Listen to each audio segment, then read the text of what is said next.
దేవుని నామ స్తోత్రం మీ అందరికీ వందనాలండి. మన పరిశుద్ధ గ్రంథం నుంచి దేవుని యొక్క వాక్యాన్ని చదువుకుందామండి. సామెత గ్రంథము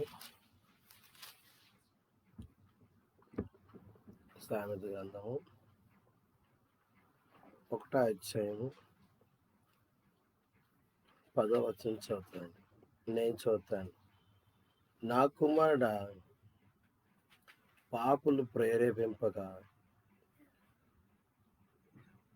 నా కుమారుడ పాపులు నిన్ను ప్రేరేపింపగా ఒప్పకము.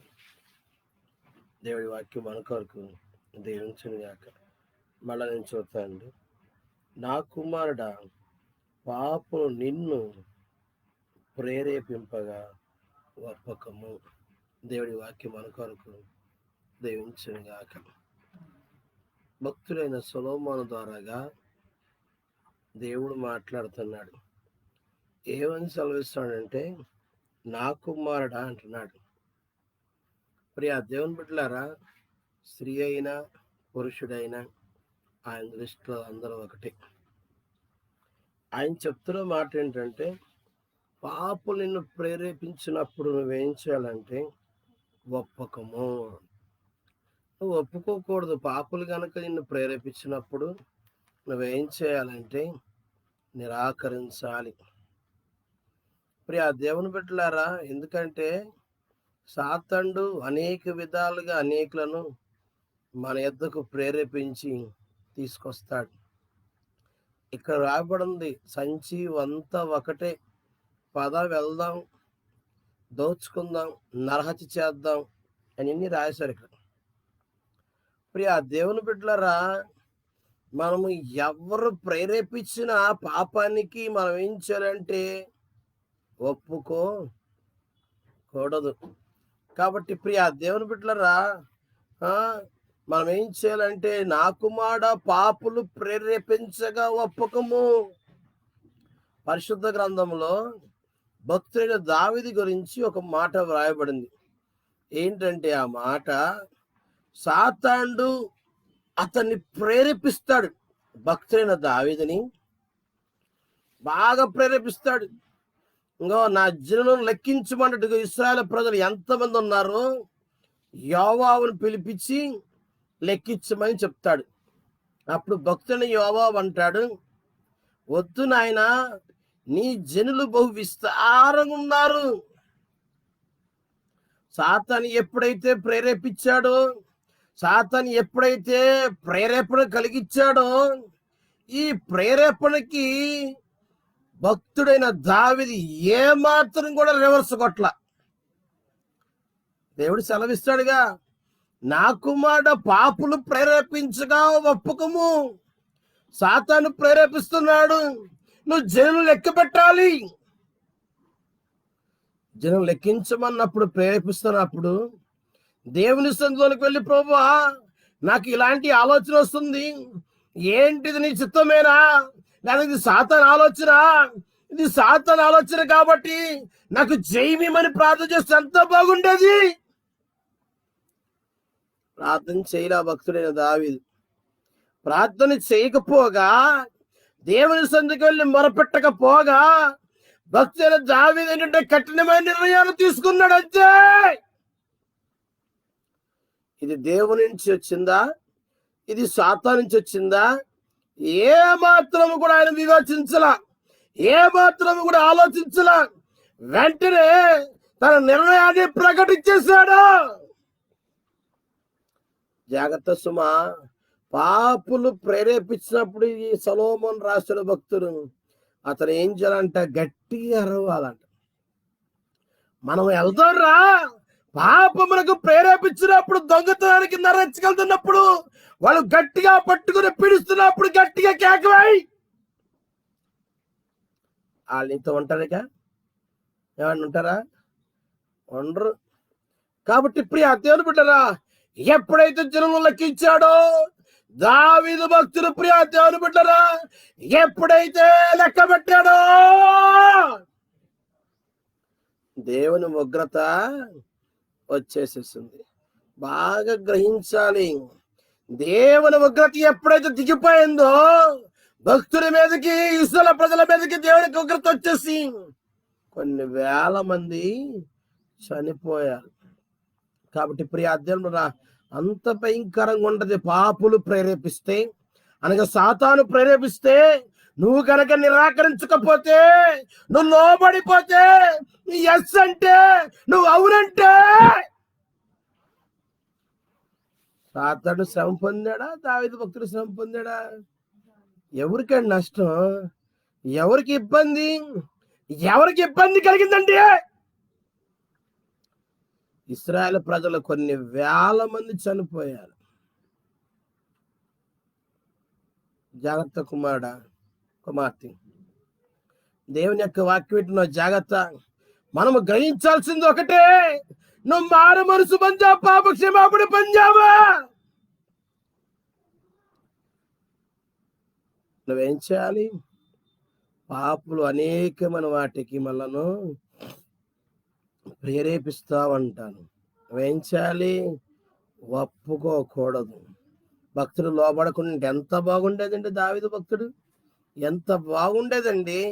ఇప్పుడు ఆ దేవుని బిడ్డలారా, నువ్వు గనక ఆయన మాటకి లోబడి ఉంటే, ఆయన మాటకి విధేయత చూపించుంటే, ఆయన విధేయత చూపించుంటే దావీదు భక్తుడు ఎంత బాగుండేది. తనకు అధికారం ఉందని, నేనే రాజునని, నేనే అన్ని అనుకుని యోబాబు చెప్తున్నా కూడా వినలా. వెంటనే ఏం చేశాడు? నిరాకరించాడు. కాబట్టి ప్రియ దేవుని బిడ్డలారా, జాగ్రత్త సుమ. పాపులు ప్రేరేపించగా ఒప్పుకోకూడదు. ఎన్ని ప్రేరేపణ కలిగిస్తాడో రోజు సాతాను. ప్రియ దేవుని బిడ్డలారా, అనేకమైన వాటిని చూపిస్తాడు మనకి. అనేకమైన వాటి మనకి ఏదైతే లేదో, ఇతరులకి ఏదైతే ఉందో చూపిస్తాడు. భయంకరంగా ప్రేరేపిస్తాడు. ప్రేరేపించినప్పుడు ఏం చేయాలి? నిజమే సాతానా, నాకు అది లేదు, ఇది లేదు, అది లేదు, ఇది లేదు అనకూడదా? ఓరా సాతా, వాడిని ఏం చేయాలి? గద్దించాలి. వాడిని ఏం చేయాలి? నిరాకరించాలి. వాడిని ఏం చేయాలి? నువ్వు త్రోసివేయాలి. వాడి మాట వినకూడదు. నువ్వు జాగ్రత్త. సాతాను చెప్పే ఆలోచన ఎటువంటి అంటే, తీయగా ఎంతో ఉపయోగకరంగా ఉన్నట్లుగా చెప్తాడు. వాడి ఆలోచన మనకి ఏ విధంగా కూడా ఉపయోగకరమైనది కానే కాదు. దేవుని బిడ్డలారా, దేవుని వాక్యంతో సత్యం గ్రహించాలి. దేవుడు మనతో మాట్లాడుతున్నాడు. నా కుమారుడా, నిన్నే పాపులు ప్రేరేపించినప్పుడు నువ్వు ఒప్పుకోకూడదండి. ప్రియ దేవుని బిడ్డలారా, దేనికి అడిసిన వాళ్ళు ప్రేరేపిస్తారండి ఇంటికి వచ్చి. నువ్వేం చేయాలి? పరిశుద్ధ గ్రంథంలో ప్రియ దేవుడు సెలవిస్తాడు. సామెతల గ్రంథంగా అంటాడు, ఒప్పకము అంటాడు.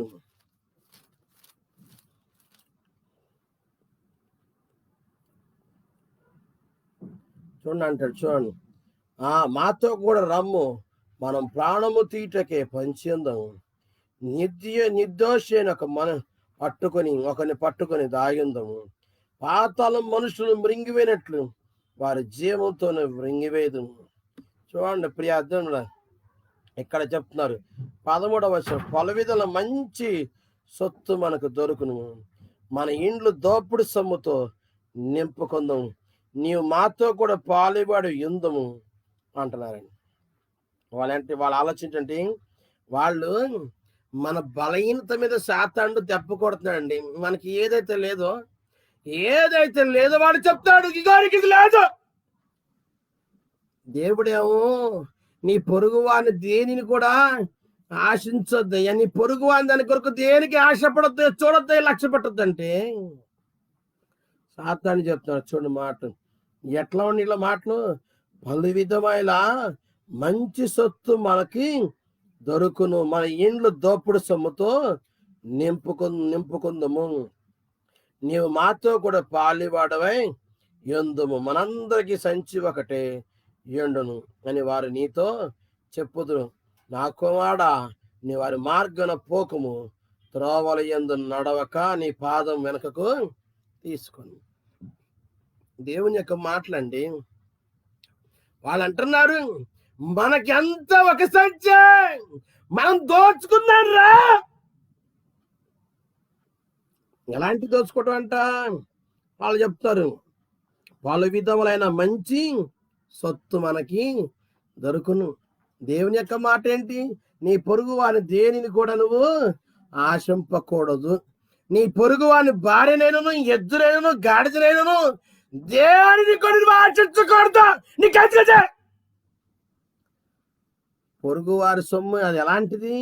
నిప్పు లాంటిది, పాము లాంటిది. అది నీకు మేలు చేస్తుందా? పొరుగు వాని సొమ్ము వచ్చి, పొరుగు వాని ఆస్తి వచ్చి, ఐశ్వర్యం వచ్చి, అంతస్తు వచ్చి నీకు మేలు చేస్తుందా? బైబిల్ రాయబడి ఉందండి, నరహత్య చేయకూడదు. నరహత్య చేసేందువల్ల నువ్వు మేలు పొందుతావా? దీవెన పొందుతావా? నీవు నీ బిడ్డలు ఆస్వాదించబడతారా? నీకు మేలు కలుగుతా? వీటి వల్ల ఏ మనుషుడు కూడా మేలు కలగదండి. వీటి వల్ల ఏ మనుషుడు కూడా ప్రియ దేవుని బిడ్డ ఒక వ్యక్తిని చంపి, ఒక వ్యక్తిని దోచుకొని, ఆ వ్యక్తి యొక్క సంపద అంతా మన ఇంటికి తెచ్చుకుంటే, మన ఇల్లంతా దోపుడు సొమ్ముతో నింపుకుంటే నీకు మేలు కలుగుతా? ప్రియ దేవుని బిడ్డల బైబిల్లో రాబడిన మాట ఏంటంటే, మేలు కలగకపోగా కీడే నీకు సంభవిస్తుంది. కీడే నీకు సంభవిస్తుంది. జాగ్రత్త. ఇతరుల దాని కొరకు దేనికి ఆశపడద్దు. దేవునికి ఏది ఇచ్చాడో దానితో నువ్వేం చేయాలి? తృప్తి చెందాలి. దానితో దేవా ఇది నాకు ఇచ్చావని దేవుని స్తుతించాలి. దేవానికి వందనాలు ప్రభువా అని అంతే. నీకు లేని దానికి ఇతరులకు ఉన్నదాన్ని చూసి ఏడవబాక. ఆ ఏడుపే సాతని ఏం చేస్తాడు? పాపములోనికి నువ్వు తెలియని విధమైన దానిలోకి ఈడ్చుకెళ్ళిపోయి దిద్దంటే ఊపిరానికి. ప్రియ దేవుని బిడ్డలారా, ఒకసారి నరహత్యలోకి ఎక్కున్నావు అనుకోండి, మళ్ళా మచ్చపోద్దా? రాదు. ప్రియ దేవుని బిడ్డలారా, నువ్వు దొంగతనం చేసి సంపాదించుతావు అనుకోండి, సమాజం నేను ఏమంటదండి? కాబట్టి ప్రియ దేవుని బిడ్డలారా, మనం వాళ్ళతో పాలి భాగస్థులమై ఉండకూడదు. ఎవరితో పాలి భాగస్థులు ఉండకూడదు. ఇతరులు మనకొద్దు. దేవుడు నీకు ఏదైతే ఇచ్చాడో దానితో తిను, దానితో త్రాగు, దానితో సంతోషపడు, దానితో దేవునికి స్తోత్రం చెప్పు. అయ్యేది నాకు ఇచ్చే వందనాలయ్యా స్తుతులు అని చెప్పు. ఇతరులు చూచి ఏడ్చి ఏడవబాక. ప్రియ దేవుని బిడ్డల ఆటల మీద రాస్తారు, నీ ఏడుపు నాకు దీవెన అంటారు, లేకపోతే నాకు నీ ఏడుపు నాకు మేలు అంటారు. కాబట్టి ప్రియ దేవుని బిడ్డలరా, మనం ఎవరిని చూసి కూడా ఏడవలసిన పని మనకి లేదా. నీ కలిగిన దాంతో నువ్వేం చేయాలి? నువ్వు తృప్తి చెంద. అందుకని నాకు మాట, నువ్వు వారి మార్గన పోకము, వారి త్రోవలందు నడవకుండా నీ పాదమును వెనుకకు తీసుకొనము. కీడు చేయటకే వారి పాదములు పరిగెత్తును, నరహత్య చేయటకి వారు త్వరపడుదురు. వారు ఎలాంటి దానికైనా తెగిస్తారు. వాళ్ళు కీడు చేయటకే వారి పాదాలు పరిగెత్తున్నా, నీ పాదం ఏం చేయాలి? నువ్వు వెనక్కి తీసుకోవాలి. వాళ్ళ యొక్క పాదం అయితే పరిగెత్తుంది, కీడు చేయాలి, నరహత్య చేయాలని. అలాంటి వాళ్ళతో చేరబాక. అలాంటి వాళ్ళతో నువ్వేం చేయాలి? చేరకూడదు. నువ్వు చాలా జాగ్రత్త అన్నాడు. 15 వచ్చి, నా కుమారుడా నువ్వు వారి మార్గమున పోకము, వారి త్రోవలయందు నడవకము, నీ పాదము వెనుకకు తీసుకొనము. ప్రియ దేవుని బిడ్డలారా, చాలా జాగ్రత్త అండి. పరిశుద్ధ గ్రంథంలో 3 వ్యక్తులు ఉన్నారండి త్రోవ గురించి. కయ్యూను ఒకడు ఉన్నాడు, భయంకరమైన త్రోవ అతనిది మార్గము. తర్వాత బిలాము ఉన్నాడు, అతని ఒక భయంకరమైన మార్గము. ప్రియ అతను కయ్యూను ఏం చేస్తాడు? తన తమ్మును చంపే వరకు వదల్లా. కీడు నరహత్యకు అతని పాదం ఏం చేసి పరిగెత్తి తమ్ముడిని చంపేసేసి తమ్ముడిని చంపేసేసాడు. కాను ప్రియ దేవుడు రా, ఇదే తన పాదము వెనకైనా తీసుకోలేకపోయాడు. తన పాదం కనుక వెనక్కి తీసుకుంటే ఎంత బాగుండేది, ఎంత బాగుండదండి. నాడు ఒక అయ్యనుకు వచ్చి ఒక్కగానొక తమ్ముడిని ప్రేమించుకోకుండా చంపడానికి కారణమైంది మాటలు అతను లక్ష్య పెట్టాలని నిరాకరించాడు. బిలాము ప్రవక్త ఉన్నాడు. బిలాము ఏం చేశాడు? బహుమానం పొందాలని పరిగెత్తాడు పరిగెత్తాడు పరిగెత్తాడు పరిగెత్తాడు పరిగెత్తాడు. ఏమైపోయాడు? చివరికి హతుడైపోయాడు. ఏంటిది? నీ త్రోవని మీ పాదం వెనక తీసుకోకపోతే అది నేను చేస్తా, కీళ్ళలో పడేస్తుంది, భయంకరమైన కీళ్ళగా పడేస్తుంది. బిలాం ప్రవక్త ఏమైపోయాడు? చంపబడ్డాడు, నరకబడ్డాడు, ఎంత అయిపోయాడు. కోరాకు అభిరాములు ఏం చేశారండి? వాళ్ళు పరిగెత్తారు పరిగెత్తారు, మోషే మీద అహరోను మీద లేచారు. నువ్వేనా భక్తుడివి?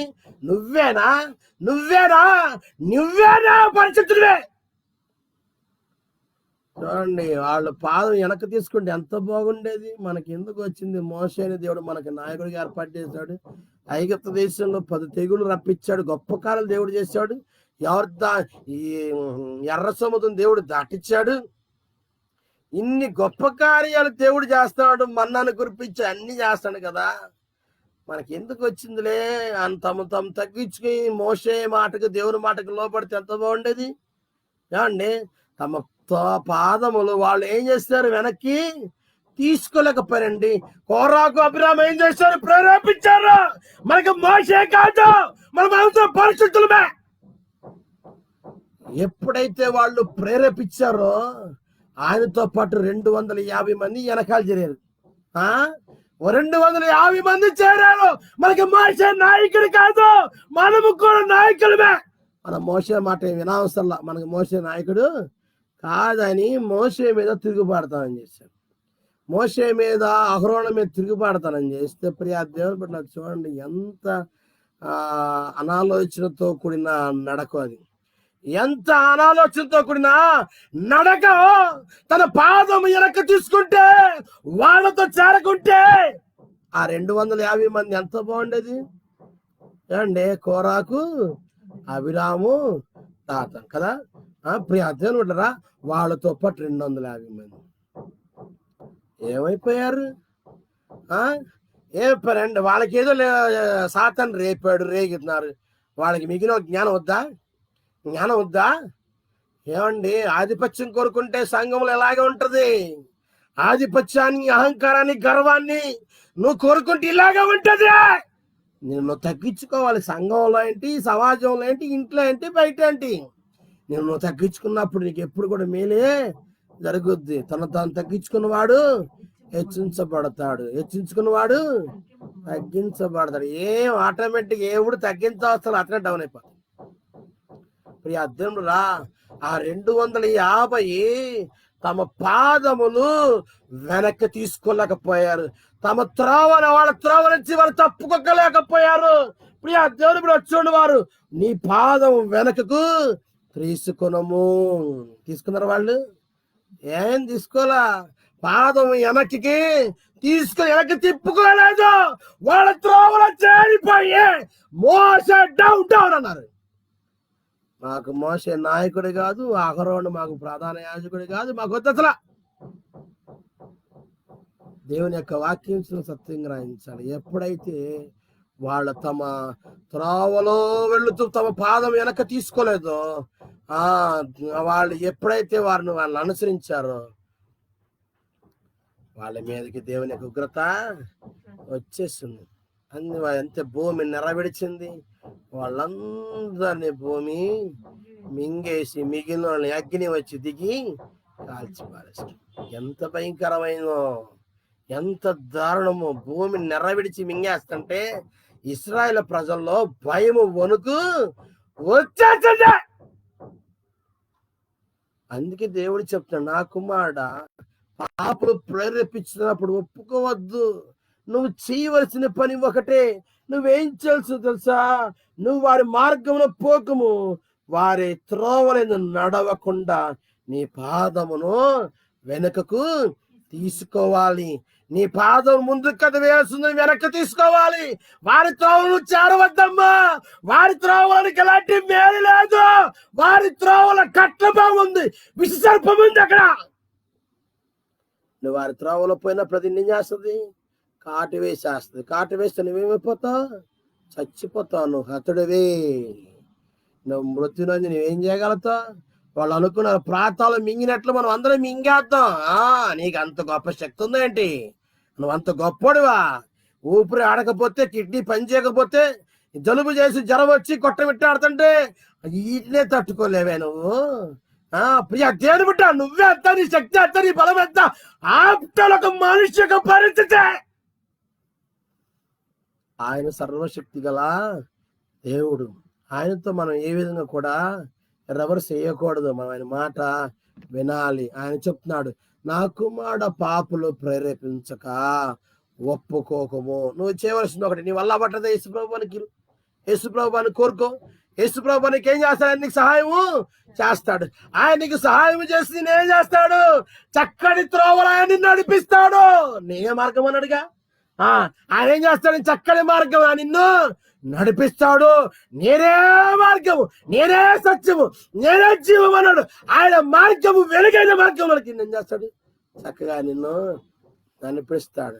ఆ మార్గంలో శాంతి ఉంటది, సమాధానం ఉంటది, సంతోషం ఉంటది, ఆస్తి ఉంటది, ఐశ్వర్యం ఉంటది, తృప్తి ఉంటది, అన్ని వంటి ఆ మార్గంలో. పాపుల మార్గంలో ఏమంటే అండి అధ్యయనం పెట్టరా?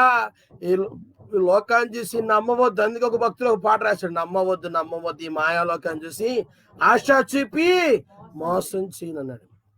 అలాంటి లోకం ఇది. ఆశ చూపిస్తుంది లోకము, మోసం చేస్తుంది నిన్ను. మోసపోవద్దు. నువ్వేం చేయాలి? ప్రభువైన యేసుక్రీస్తు వారిని కోరుకో. ప్రభువా, పాపులు ప్రేరేపిస్తున్నారయ్యా, నువ్వు నాకు సహాయం చేయమని ఎప్పుడైతే ప్రాధేయపడతావు, కోరుకుంటావు, ఆయన వాళ్ళ మార్గం నుంచి విడిపించి నిన్ను చక్కటి త్రోవలు ఆయన నిన్ను నడిపిస్తాడు. ఆ త్రోవలో వెళుతున్నప్పుడు నీకు ఎంత దీవెనకరంగా ఉంటుందో, నీకు, నీ భార్యకి, నీ బిడ్డలకి, నీ సంతతికి, నీ సంఘానికి, నీ సహవాసానికి, అన్నిటికీ మేలుకరంగా ఉంటుంది. నువ్వు చేయవలసిన ఒకటి, ఏం చదువుసా? ఆయన కోరుకున్నప్పుడు నీకు సహాయం చేసి నీకు మేలు అనుగ్రహిస్తాడు. ప్రార్థన చేసుకుందాం. ప్రియా దేవుని బ్రదర్, ప్రార్థన చేసుకుందాం.